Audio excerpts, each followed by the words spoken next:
Amados irmãos, muito boa noite. Que a graça do nosso Senhor Jesus Cristo e a doce paz do nosso Deus esteja na tua vida. Estamos aqui mais uma vez para gravar outro pequeno vídeo sobre o conteúdo da Palavra de Deus. E hoje eu quero comentar com vocês, eu quero falar um pouquinho sobre um dos livros mais estudados e mais pesquisados do Antigo Testamento, que é o livro de Daniel. Daniel, ele é uma incógnita, pode-se falar assim. Daniel, ele é um livro onde o próprio Espírito ordenou que fosse selado, fechado. Daniel então recebe um conteúdo maravilhoso, e esse conteúdo esteve ali fechado por muitos anos, e o Senhor depois nos entrega passo a passo. Mas o que exatamente é esse livro? Daniel, irmãos, ele não é apenas um livro de história e de revelações.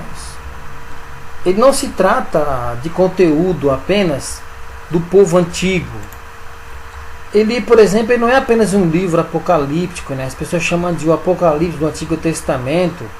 Apesar de ele ter um conteúdo de revelações futuras do tempo do fim, mas ele não é apenas isso. Ele é um pouquinho mais do que nós imaginamos. Ele também, tão pouco, é um relato da vida pessoal do profeta e de seus amigos na Babilônia.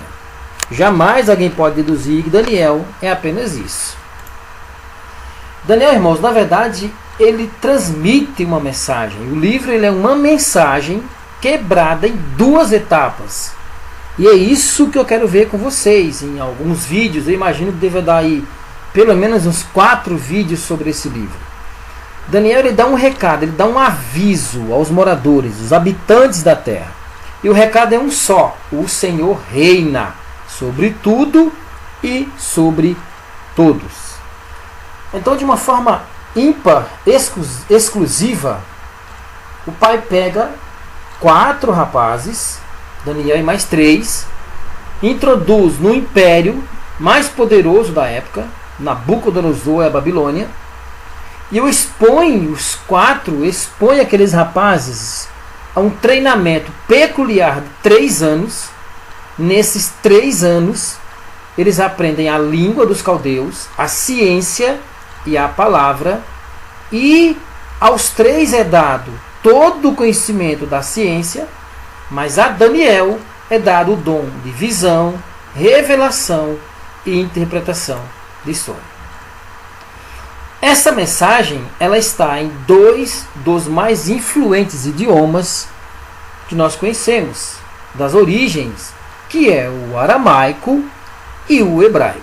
Então, esses 2 idiomas, eles pode-se dizer assim, eles dividem o mundo religioso do povo que ama o Senhor e de um povo que aborrece ao Senhor. Pode-se dizer assim, o aramaico e o hebraico. E isso vamos detalhar com mais calma. A mensagem literalmente é: o Senhor reina. Essa é a mensagem.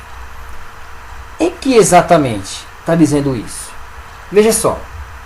3 são os versículos que nós verdadeiramente podemos separar. 3 etapas. O primeiro versículo é o 2:35. É o texto que fala da mensagem da estátua, da grande visão daquela gigantesca estátua, aquela estátua assombradora que tirou o sono do rei. O rei perdeu o sono por muitas noites. Então o pai visita aquele homem, dá um sonho para ele, e quando o homem acorda, a memória é apagada. E aquilo o perturbou. Nessa estátua você vê uma coisa interessante. Ele fala assim, ó: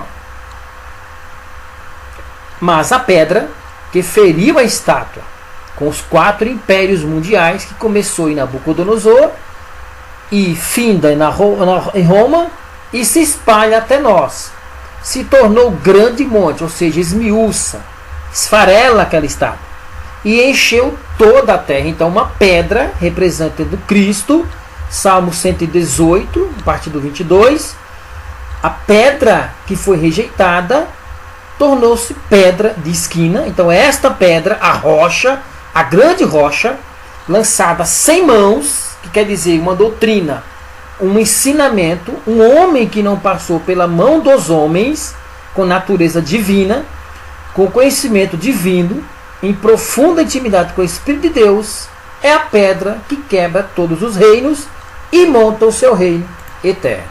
Então, o primeiro recado é: a todos os impérios, o meu império dominará.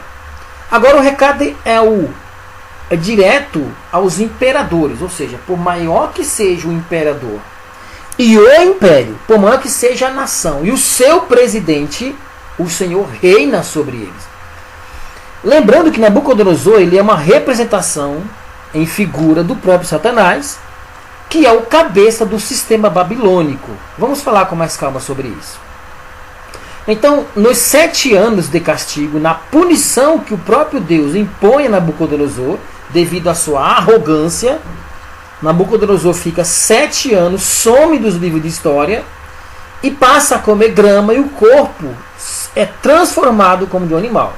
E ele mesmo escreve uma carta. Esse é o 2º versículo, que representa a soberania divina sobre os imperadores e seus impérios. Então Nabucodonosor ele escreve isso aqui, ó. Eu, Nabucodonosor. Veja, agora, ou seja, após o castigo, louvo, exalço e glorifico ao Rei do céu, porque todas as suas obras são verdade, e os seus caminhos juízo, e pode humilhar aos que andam na soberba. A terceira etapa é dada aos pequeninos, que tanto sofrem na mão dos imperadores injustos e dos impérios injustos, que esmagam e se aproveitam da fraqueza dos pequeninos. O recado é: os que forem sábios, os que andarem nos meus caminhos, resplandecerão como o fulgor do firmamento. Aqui ele fala das estrelas do firmamento. E os que muito ensinam a justiça, como as estrelas sempre e eternamente. Ele está fazendo uma referência às estrelas que sempre existiram, muito antes de tudo, sempre existiram, e é inclusive um dos temas que nós tratamos no livro sobre a criação. Se você não assistiu, eu aconselho que assista, de Gênesis 1:1 e 1:2. Esse é um dos pedacinhos que revela as estrelas que estão antes e estarão depois, brilhando nos santos. Aqui eu tenho uma bela introdução, uma introdução bem simples do livro. Esse rapaz, ele viveu em 2 impérios, o babilônico e o medo-persa. O babilônico com Nabucodonosor e Belsazar, e o persa, o medo-persa, com Dario e Ciro. Então, assume Dario e depois Ciro assume os 2. Não se sabe nada sobre sua família, ou seja, não sabemos se foi casado, se teve filhos. Não sabemos nada da sua vida pessoal. Sabemos que na sua adolescência, muito provável, com 17 anos, ele levado cativo. Esse é uma referência à formação do líder, 17 anos, o começo de tudo, levado para lá, mas o Senhor sempre o colocara na corte, ou seja, sempre o honrou lá, né? Sempre esteve lá.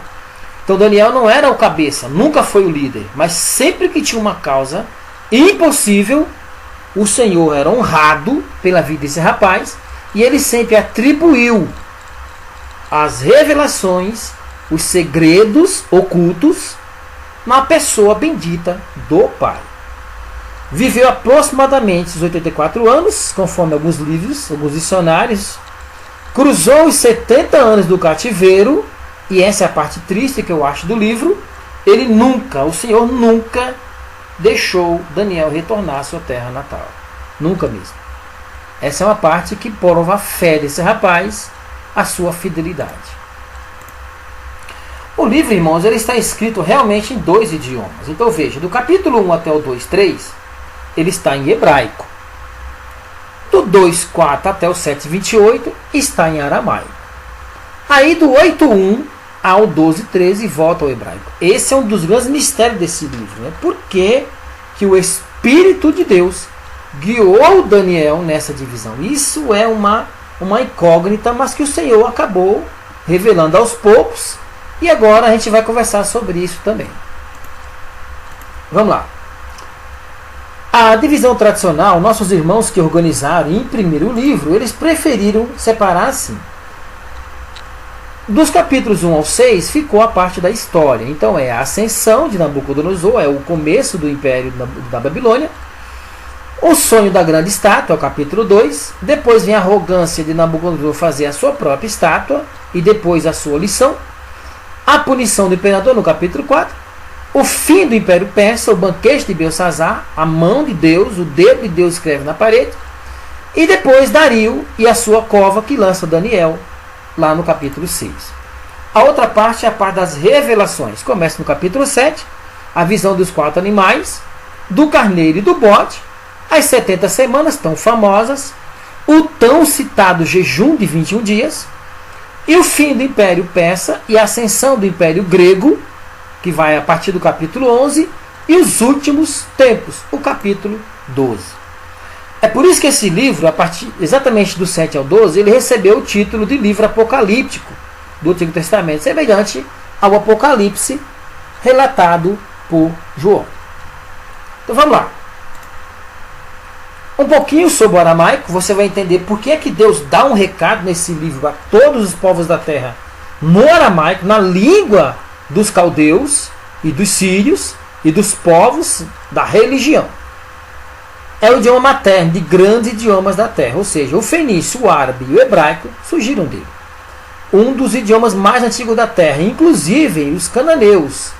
Ele tem origem dos cananeus. Veja que Nimrod, fundador dessa terra, e já é exatamente a raiz dele começa nesse camarada.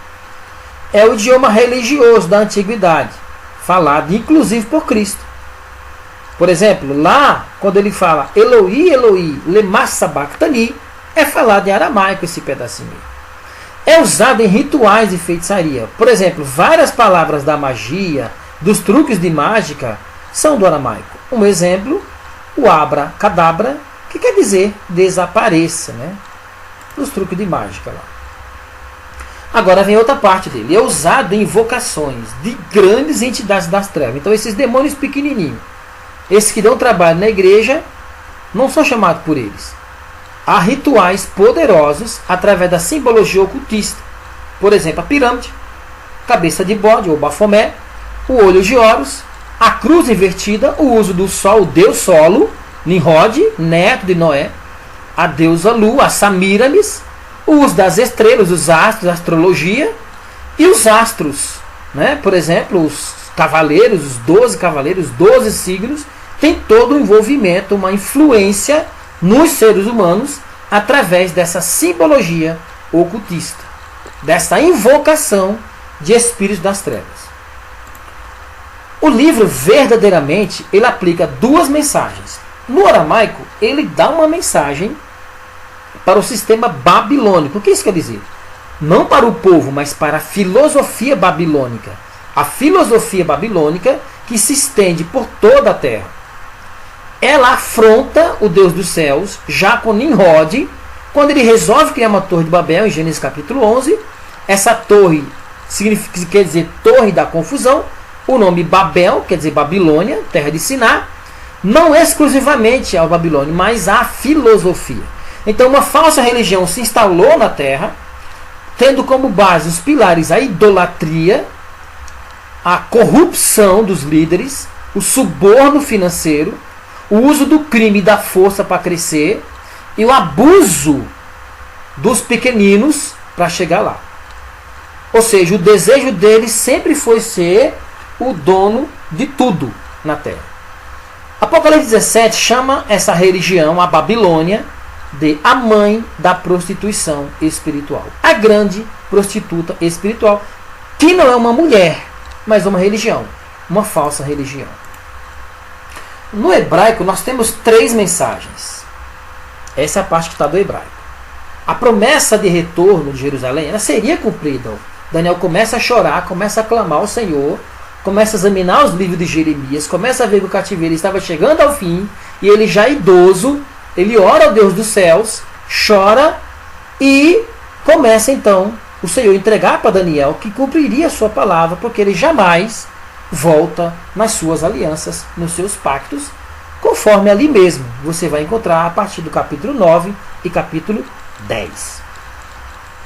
A segunda parte é o seu povo, Daniel, o seu povo vai voltar, esse é o recado, mas sempre será perseguido.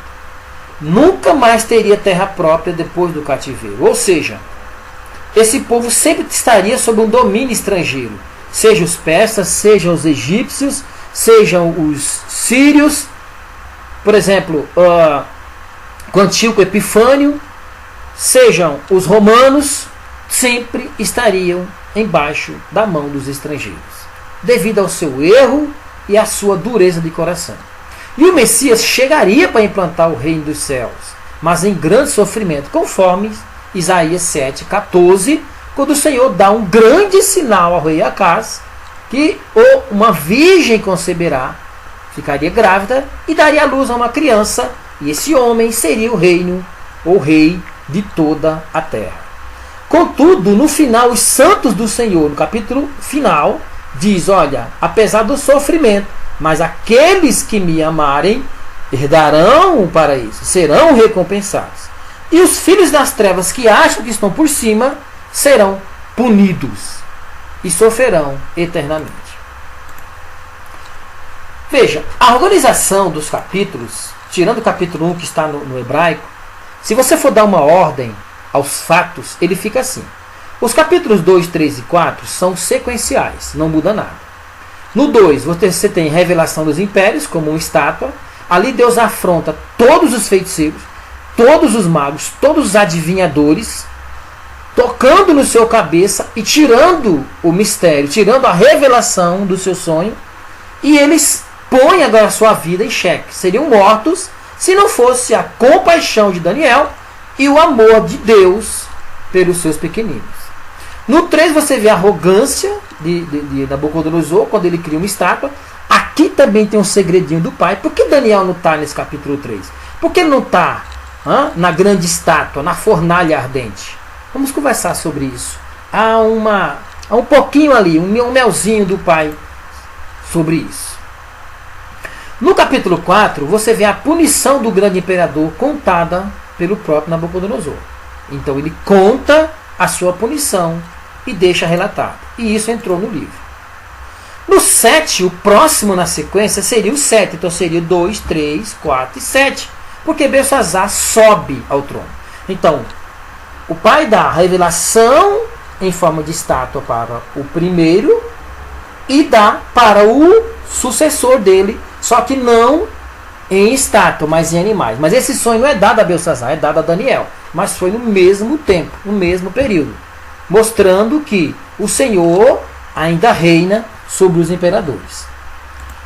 Vamos lá. No 5 é a medida do cálice, né? Ele enche o seu cálice, o seu erro extrapola, o pecado vai lá e dá conta, e o Senhor dá um recado na língua do próximo império que o dominaria e o destruiria, que é o Império Persa. Então o recado vem em persa, exatamente em persa. Quer dizer, Mene, Mene, Tekel, Parsim. Ou contado foi o teu reino, foi medido, foi pesado e achado em falta, e foi dividido, ou passou-se de você. O 5:30 fala que naquela noite morreu Belsazar e o Império Babilônico caiu na mão dos persas. Então assume o capítulo 6, assume a Cova dos Leões em aramaico, é a próxima etapa. Ele assume, não é essa ordem exata, você vai ver que entra um capítulo antes aqui do capítulo 6, a gente vai ver, é a Cova dos Leões, está em aramaico, o Deus do céu que afronta os governantes, ou seja, os príncipes, os prefeitos, vamos falar assim, os deputados daquela região, ele influencia o presidente, e o presidente joga Daniel na sua fraqueza, mesmo amando, ele é envolvido e joga Daniel na cova. Esse foi o fim de Dario, ou seja, mesmo sendo cabeça, foi envolvido, o Senhor cobrou dele, e ali acabou o império dele, e foi entregue a Ciro, no 6:28 de Daniel. E no hebraico, você vai encontrar o capítulo 1, Nabucodonosor subindo ao trono, os judeus chegando ao palácio. O 8 é o próximo, que está em hebraico, é o terceiro ano de Belsazar, é a visão do carneiro. Aqui também é um segredo glorioso da parte do pai, a gente vai falar sobre isso depois. O 9, que é a revelação, o relógio de Deus é ativado, de modo que o Senhor começa a entregar em semanas, linguagem profética, 70 semanas, né? 7 vezes 7, 490, deixando a última semana para a grande tribulação.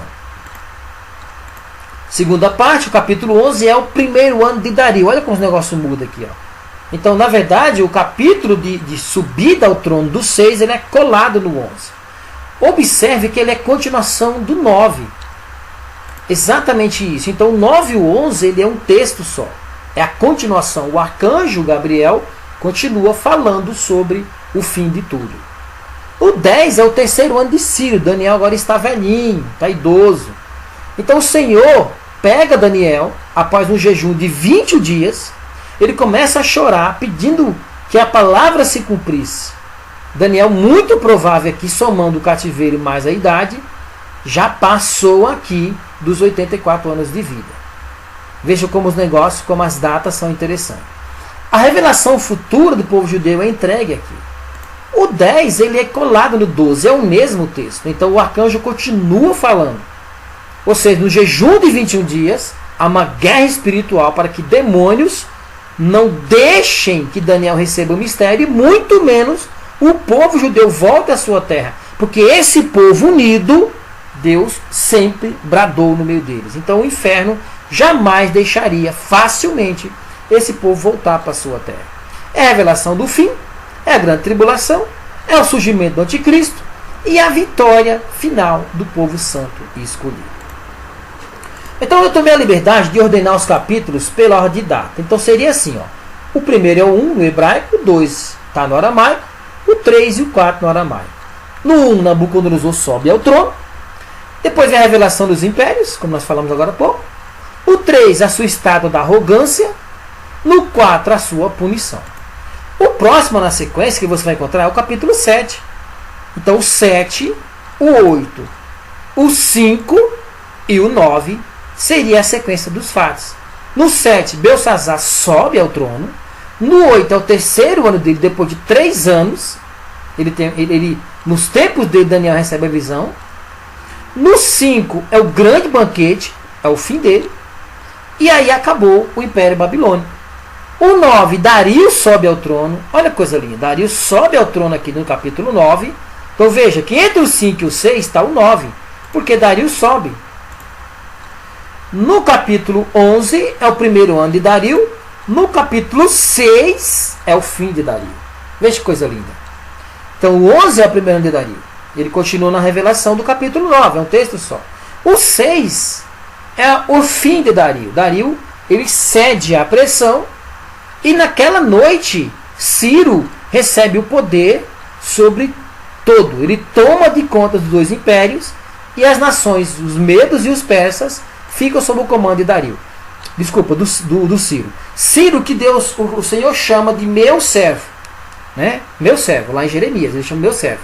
Porque foi Ciro que conduziu, na época de Neemias e na época de Esdras, o retorno, né, em 3 viagens com o sacerdote, mais Neemias, mais Esdras, ele volta, o povo volta finalmente à sua terra. O 10 é o terceiro ano de Ciro e o 12 é o último capítulo. É a revelação, o surgimento.